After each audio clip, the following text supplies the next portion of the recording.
नमस्कार दोस्तों, हमारे YouTube चैनल में आप सभी का तहे दिल से स्वागत है। जैसा कि आप सभी जानते हैं कि हमारा भारतीय इतिहास बहुत विस्तृत और समृद्ध है। इसी समृद्ध इतिहास में कई महान सम्राट शासक हुए हैं जिनकी गाथा भी बहुत महान है।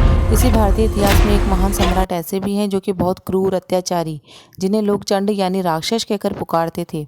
लेकिन एक ऐसा भीषण युद्ध हुआ जिसने इस सम्राट के हृदय को झंझोर के रख दिया, जिसने इसके पूरे जीवन को ही परिवर्तित कर दिया और जो बाद में देवान प्रिय यानी देवताओं का भी प्रिय राजा बन जाए और जिनका महान उपलब्धियां राष्ट्रीय प्रतीक और राष्ट्रीय चिन्ह बन गई, जिसका नाम इतिहास में स्वर्ण अक्षरों से लिखा गया है।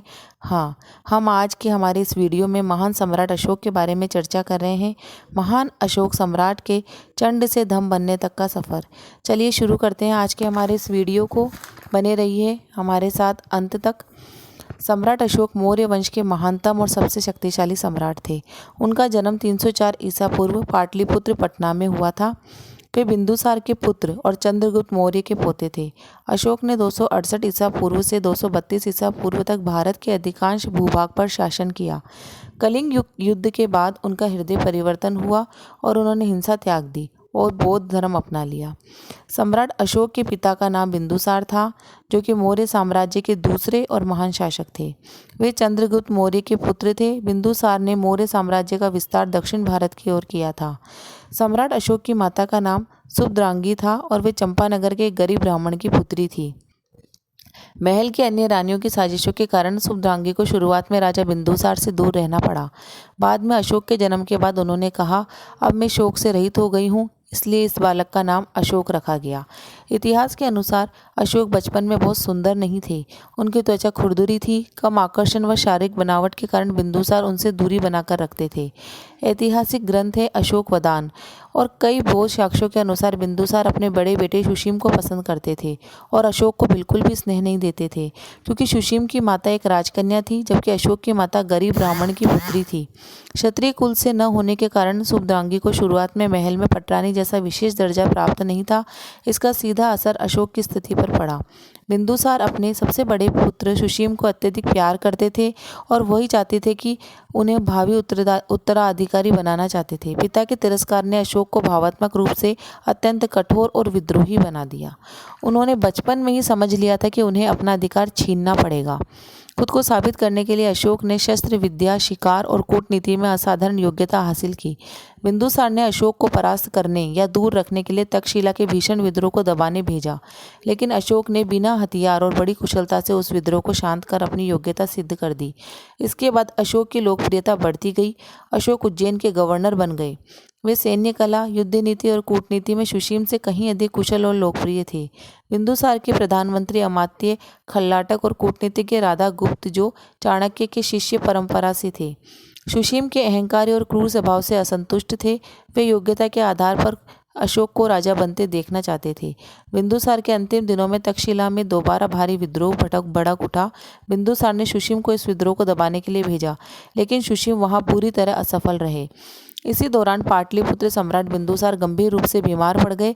बिंदुसार अपनी मृत्यु से पहले सुशीम को तक्षशिला से वापस बुलाकर राज तिलक करना चाहते थे और अशोक को उज्जैन भेजना चाहते थे, लेकिन प्रधानमंत्री राधा गुप्त और मंत्रियों ने चाल चली। उन्होंने बिंदुसार से झूठ कहा कि अशोक बीमार है। जैसा कि बिंदुसार की मृत्यु हुई, लगभग 272 से 273 ईसा पूर्व राधा गुप्त की मदद से अशोक ने पाटलिपुत्र के मुख्य किले और खजाने पर नियंत्रण कर लिया और खुद को कार्यवाहक शासक घोषित कर दिया। जब सुशीम को बिंदुसार की मृत्यु और अशोक के अधिकार की खबर मिली तो वे अपनी सेना लेकर पाटलिपुत्र की ओर लौटे। तो बौद्ध ग्रंथों में अशोक वदान के अनुसार राधा गुप्त और अशोक ने पाटलिपुत्र के पूर्वी द्वार पर एक बहुत बड़ा गड्ढा खुदवाया। उस गड्ढे को में जलते हुए कोयले अंगारों से भर दिया और ऊपर से घास फूस बिछा दिया। जैसे ही सुशीम ने अपने रथ से किले के भीतर घुसने का प्रयास किया तो वे अपनी सेना सहित उस जलते हुए गड्ढे में गिर गए और उनकी दर्दनाक मृत्यु हो गई। महावंश और दीपवंश जैसे श्रीलंकाई और बौद्ध ग्रंथों के अनुसार सिंहासन को पूरी तरह से सुरक्षित करने के लिए इससे पहले सगे भाई तिष्य विताशोक को छोड़कर बाकी सभी 99 सौतेले भाइयों की हत्या कर दी। इस भीषण गृह युद्ध और आंतरिक अशांति के कारण अशोक का राज्याभिषेक में 4 साल लग गए। राजा बनने के बाद शुरुआती सालों में अशोक ने अत्यंत कठोर थे। उन्होंने विद्रोहियों और अपराधियों को कड़ी सजा देने के लिए एक विशेष नरक यातना गृह बनवाया था, जिसे अशोक का नरक कहा जाता था। सम्राट अशोक ने अपने दादा चंद्रगुप्त मौर्य की तरह साम्राज्य विस्तार की नीति अपनाई। उन्होंने उत्तर पश्चिम अफगानिस्तान से लेकर दक्षिण में कर्नाटक तक मौर्य साम्राज्य की मजबूत किया। अशोक सम्राट के जीवन का सबसे बड़ा मोड़ कलिंग का युद्ध 261 ईसा पूर्व। अशोक ने अपने राज्याभिषेक के 8वें वर्ष में 261 ईसा पूर्व उड़ीसा के शक्तिशाली राज्य कलिंग पर आक्रमण किया। कलिंग सामरिक और व्यापारिक दृष्टि से बहुत महत्वपूर्ण था। इस युद्ध में भीषण नरसंहार हुआ। लगभग 1 लाख लोग मारे गए और 1.5 लाख लोग बंदी बनाए गए, और इससे भी दुगने लोग भुखमरी और बीमारी से मर गए। जब अशोक ये भूमि का निरीक्षण करने निकले तो उन्होंने चारों तरफ लाशों के ढेर, रोते हुए अनाथ बच्चे और विधवा महिलाएं देखी। इस खौफनाक मंजर ने उनके दिल को झंझोर कर रख दिया और उन्होंने हमेशा के लिए युद्ध का त्याग भेरी घोष की जगह धम घोष करने की प्रतिज्ञा ली।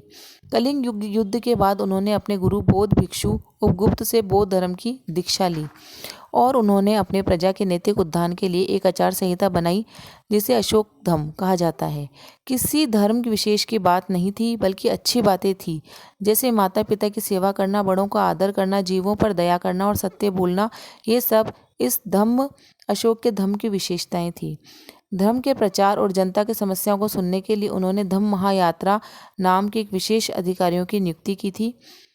महान अशोक सम्राट ने कई जन कल्याणकारी कार्य करे और ऐतिहासिक सुधार किए, जैसे पशु कुरूपता पर रोक लगाकर उन्होंने शाही रसोई में जानवरों के बलि और शिकार पर पूरी तरह रोक लगा दी। राहगीरों के लिए सड़कों के किनारे छायादार पेड़ लगवाए, कुएं खुदवाए, विश्राम गृह धर्मशालाएं बनवाई। भारत के इतिहास में पहली बार मनुष्य के साथ साथ पशुओं के लिए भी मुफ्त चिकित्सालय बनवाए। बौद्ध धर्म के विवादों को सुलझाने के लिए अशोक ने 250 ईसा पूर्व में पाटलिपुत्र में तीसरी बौद्ध संगति महासभा का आयोजन करवाया। उन्होंने अपने पुत्र महेंद्र और पुत्री संघमित्रा को बौद्ध धर्म के संदेशों के साथ श्रीलंका भेजा। इसके अलावा सीरिया, मिस्र, ग्रीस, यूनान, नेपाल में भी दूत भेजे, जिससे बौद्ध धर्म का एक वैश्विक धर्म बन गया। अशोक इतिहास के पहले ऐसे राजा थे जिन्होंने अपनी प्रजा से सीधे बात करने के लिए पत्थरों का सहारा लिया। उन्होंने पूरे साम्राज्य में बड़ी बड़ी चट्टानों और ऊंचे ऊंचे स्तंभों पर ब्राह्मी और प्राकृत भाषा में अपने आदेश और विचार खुदवाए, ताकि आने वाली पीढ़ियां उन्हें पढ़ सके। अशोक ने लगभग 36 से 40 वर्षों तक शासन किया। अपने जीवन के अंतिम दिनों में उन्होंने अपना अधिकांश धन बौद्ध संघों को दान कर दिया। 232 ईसा पूर्व पाटलिपुत्र में इस महान सम्राट का निधन हो गया। उनके बाद मौर्य वंश का कोई भी ऐसा शासक इतना योग्य नहीं निकला, जो धीरे धीरे साम्राज्य का पतन हो गया, और इसके बाद सदियों तक अशोक उनकी लिपि का रहस्य दबा रहा, जिसे 1837 में ब्रिटिश पुरातत्वविद जेम्स प्रिंसेप ने पत्थरों और स्तंभों के अभिलेखों को पढ़ा और समझा। इन स्तंभों को और उन पर लिखी लिपियों को पढ़ने के बाद भारत के प्राचीन इतिहास और सम्राट अशोक का पुनर्निर्माण हुआ। इससे गुमनाम पड़े मौर्य वंश और राजवंश की विशालता दुनिया के सामने आई। अभिलेखों में देव नाम प्रियदर्शी राजा का जिक्र मिला। जेम्स प्रिंसेप ने सिंहल श्रीलंका के बौद्ध ग्रंथों से मिलान करके ये साबित किया कि यह उपाधि किसी और की नहीं बल्कि मौर्य सम्राट अशोक की थी। अशोक के शिलालेखों और स्तंभों के अनुवाद से बौद्ध धर्म के प्रचार, कलिंग युद्ध के प्रभाव, प्राचीन भूगोल व प्रशासनिक व्यवस्था की सटीक जानकारी मिलती है। सम्राट अशोक के माध्यम से भारत की प्राचीन बौद्ध विरासत सांची और सारनाथ को वैश्विक स्तर पर एक नई पहचान मिली। सारनाथ में मिले अशोक स्तंभ के शीर्ष पर बने 4 शेरों की आकृति को भारत का राष्ट्रीय चिन्ह 26 जनवरी 1950 को प्रतीक चिन्ह चुना गया, और अशोक चक्र, धर्म चक्र, उसके दाईं तरफ बैल और बाएं तरफ घोड़ा बना है तथा नीचे सत्यमेव जयते लिखा गया है। ये चक्र हमारे राष्ट्रीय ध्वज और तिरंगे को सम्मान के साथ स्थान पाता है। इसी के साथ आज का हमारे ये वीडियो समाप्त होता है। ये थी महान अशोक की गाथा, उनकी जीवनी, किस प्रकार उन्होंने एक चंड अशोक से धम्म अशोक बनने तक का सफ़र तय करा। आज का ये वीडियो आपको अच्छा लगा हो तो प्लीज़ सब्सक्राइब करें, लाइक करें, फॉलो करें। आज के लिए धन्यवाद। मिलते हैं अगले टॉपिक में। धन्यवाद।